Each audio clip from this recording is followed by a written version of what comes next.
수백 명의 학생들로 가득 찬 평양시 청년공원 야외극장. 머리를 빡빡 밀고 회색빛 죄수복을 입은 두 소년이 고개를 숙인 채 무대 정중앙에 서 있습니다. 북한의 중학교 3학년 학생들이죠. 누가 봐도 중범죄를 저지른 것처럼 보입니다. 하지만 이들은 고작 한국 드라마를 시청하고 유포했다는 죄목으로 끌려 나온 거였죠. 양손에는 수갑이 채워졌고 곧장 12년의 노동교화형을 선고받습니다. 북한이라 할지라도 미성년자가 범죄를 저지를 경우 대개 일반 교도소가 아닌 소년교양 단련대로 보내지죠. 미성년자의 형은 보통 5년에서 길어도 10년을 넘지 않기도 하고요. 미성년자에게는 그나마 관대했던 형이 고작 한국 드라마를 시청하고 유포했다고 12년형을 받는다는 게 이해가 가지 않죠. 이제는 북한이 달라졌다는 소리입니다. 노동교화소 12년형은 성인과 같은 형량이며 그만큼 처벌을 강화하고 있다는 이야기죠. 또한 해당 소년들을 지도했던 담임과 청년동맹 책임지도원의 신상까지 가감없이 공개되었고 두 소년의 가족들은 평양에서 추방되었다고 전해집니다. 모두 전례에 없던 중형인 것이죠. 오늘은 북한에서 출시한 반동사상문화 배격법에 대한 이야기입니다. 당신의 호기심 시작합니다. 이처럼 북한이 개발한 이 반동사상문화 배격법의 정의를 한번 살펴보겠습니다. 반동사상문화 배격법 제28조 적대국 사상문화 전파죄에 따르면 적대국 영화나 녹화물, 도서, 노래, 그림, 사진 같은 것을 보았거나 들었거나 보관한 자 또는 적대국 노래, 그림, 사진, 도안 같은 것을 유입, 유포한 자는 5년 이하의 노동교화형에 처한다. 정상이 무거운 경우에는 5년 이상 10년 이하의 노동교화형에 처한다라고 명시되어 있습니다. 북한 예로부터 외부와 단절하는 나라로 유명하죠. 철저하게 내부 시스템으로 연명하는 나라입니다. 하지만 디지털 시대가 본격적으로 도입한 이래 외부 문화가 퍼지는 것을 극도로 두려워하고 있다고 하죠. 남한식 말투인 오빠, 자기야부터 시작해서 감시 목적으로 손전화 앱까지 개발했다고 합니다. 위 언급드린 두 소년이 처벌을 받는 모습은 2022년 중반 평양시가 주민 학습용으로 배포한 것을 내부 관계자가 휴대전화로 촬영했다고 합니다. 당연하겠지만 북한은 이러한 내부 자료의 외부 유출을 엄격하게 금지하고 있다고 하죠. 또한 화면 속 평양 주민들이 마스크를 쓰고 있는 것으로 미루어 보아 코로나19가 한창 기승을 부렸던 2021년 11월부터 2022년 1월로 짐작됩니다. 즉 최근에 벌어진 사례가 아니란 것이죠. 해당 소식을 전하는 북한 아나운서의 설명은 더 적나라합니다. 남한 문화를 썩어빠진 괴뢰 문화라고 칭하며 학생 소년들에게까지 반동사상 문화의 희생물들로 만들고 있다며 비난을 쏟아내죠. 이어서 해당 소년들의 죄명은 반동사상 문화 배격법이며 이에 따라 각각 12년의 노동교화형을 언도하였다고 전합니다. 겨우 16살밖에 안 되는 미성년에게 말이죠. 북한 내부에서도 과한 처벌이라는 말들이 나오고 있을 정도라고 합니다.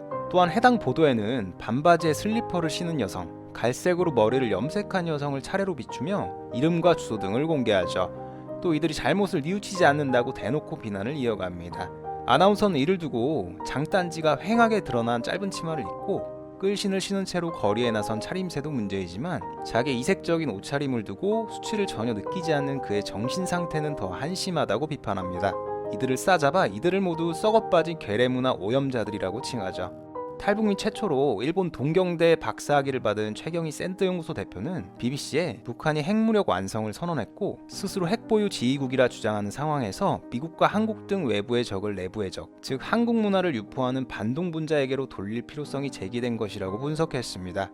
이미 핵을 보유해 무서울 것이 없는 북한이 여전히 못 살고 경제적으로 힘든 이유가 미국 때문이라고 주민들에게 세뇌할 명분이 사라졌다는 것이죠.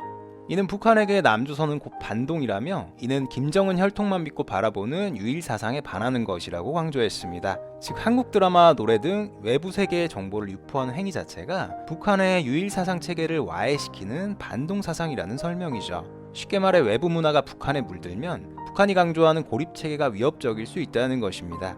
고로 이상한 법을 만들고 처벌하는 사례를 보여줌으로써 억지로라도 이를 차단하겠다는 것이죠. 실제 타국의 사례를 보자면 1979년 이란의 팔레비 왕조가 무너진 사례가 있었는데 이를 카세트 테이프 혁명이라고 합니다.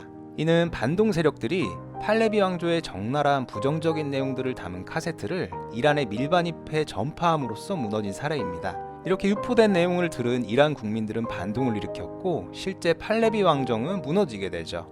이렇듯 문화 전파의 사례가 체제 붕괴에 지나친 악영향을 미치는 사례가 있듯이 북한이 두려워하는 게 무엇인지 알 수 있는 대목입니다.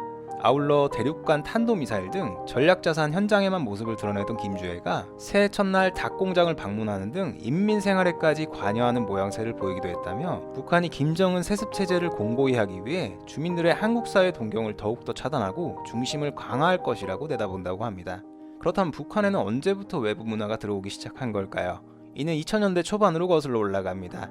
당시 한국 정부의 대북 햇볕 정책이 이어지면서 본격적으로 한국 문화가 북한에 대거 유입되었죠. 오랫동안 외교관 생활을 해온 한 평양 출신 탈북민은 당시 많은 주민들이 드라마 덕분에 남조선이 잘 산다는 사실을 알게 됐다고 합니다. 또한 자신도 평양에서 드라마 가을 동화를 즐겨봤고 지인이 피아노로 연주하는 한국 드라마 주제곡을 함께 흥얼거리기까지 했다고 하죠. 하지만 당시 북한은 한국 문화가 퍼지는 것에 크게 신경 쓰지 않았고 이렇게까지 유행할 거라 예상 못했다고 합니다. 하지만 현재 북한 내부적으로 가장 큰 적은 한국이고 북한 당국은 잘 사는 남조선을 얼마나 두려워하는지 알 수 있는 대목이죠. 북한에서 미국 드라마를 보다 걸리면 뇌물로 그냥 넘어갈 수 있을 정도지만 한국 드라마를 보며 총살을 한다고 할 정도로 한국 문화에 유독 민감한 반응을 보인다고 합니다. 남한은 미국과 다르게 같은 말을 쓰는 동포로서 상대적 박탈감이 더욱 크게 두드러질 수밖에 없기 때문이기도 하죠. 북한 주민들에게 한국 드라마는 힘든 현실을 잊게 하는 마약이라고 합니다.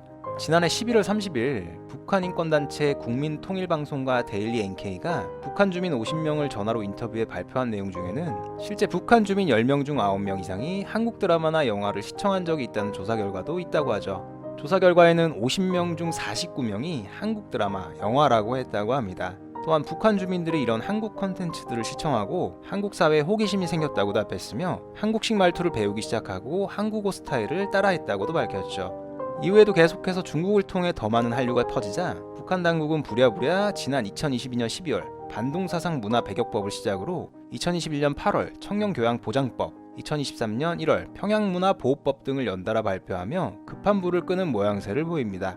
특히 반동사상 문화 배격법 공개 당시 북한은 그 도입 이후로 반사회주의 사상문화의 유입 및 유포행위를 철저히 막고 사상, 정신, 문화를 수호하기 위해서라고 밝혔죠. 고로 북한 주민들은 목숨을 걸고 남한 컨텐츠를 시청할 수밖에 없는 실정인데 북한 주민들은 한국 드라마를 처벌 때문에 대놓고 볼 수는 없지만 그럼에도 불구하고 한 번 보면 멈출 수가 없기 때문에 반동사상 문화 배격법이 북한의 MZ세대인 장마당 세대에게는 잘 먹혀 들어가지 않는 것 같다라고 합니다. 김영호 통일부 장관은 지난해 8월 북한 정권을 향해 주민들에 대한 사상 통제를 강화하고 가혹한 형벌을 가하는 반동사상 문화 배격법을 폐지할 것을 촉구하기도 합니다. 앞서 북한 인권 특별보고관을 포함한 유엔 관계자 3명은 지난 2021년 8월 북한의 관련 서한을 실제 발송하기도 했죠. 오늘 북한이 개발한 반동사상 문화 배격법에 대한 이야기는 여기까지입니다. 북한의 의도가 무엇인지 짐작은 가지만 시대의 흐름대로 전파되는 문화를 억지로 막는 것이 실제로 가능할지는 의문입니다. 당신의 호기심이었습니다.